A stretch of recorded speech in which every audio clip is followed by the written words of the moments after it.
Hi there, my name's Tim Burrows. I'm a member of the Electric Vehicle Society and I affiliate myself with the Mississauga chapter.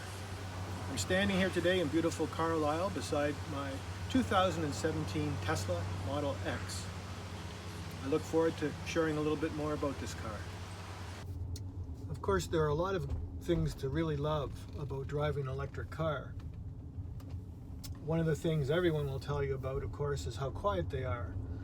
It's not just the quiet, it's the lack of any vibration, and it's a combination of incredible acceleration without a lot of sound. It kind of plays with your mind in a good way.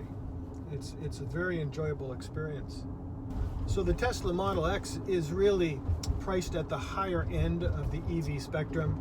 It's not an inexpensive car, but it does sort of compete with more expensive luxury gas and diesel vehicles. There are plenty of great EVs on the market. You don't have to only look at these more expensive cars. But given that it is more expensive, it certainly has a lot of creature comforts.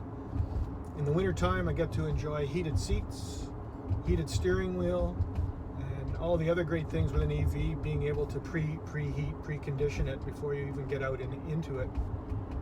And with the Model X, of course, you also have all-wheel drive, which is another sort of safety and comfort measure in the wintertime. Probably one of the things that I like most about driving an EV is the convenience factor. Being able to charge at home or refuel at home is an incredible benefit.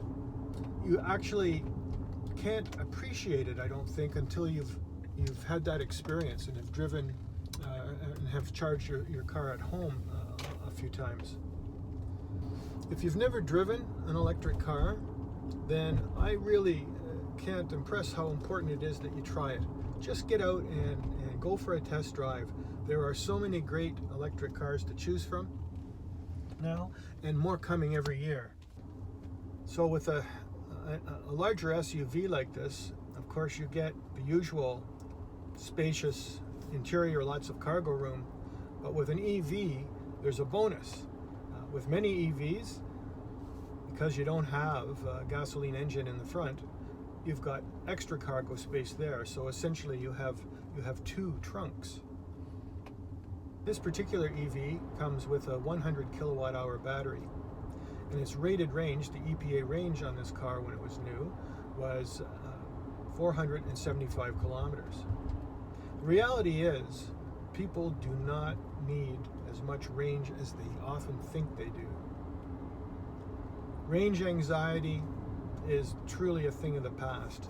You might anticipate having range anxiety if you're a new EV owner or purchaser or contemplating buying one, but I promise you that a very short time after driving it, that concern will fade.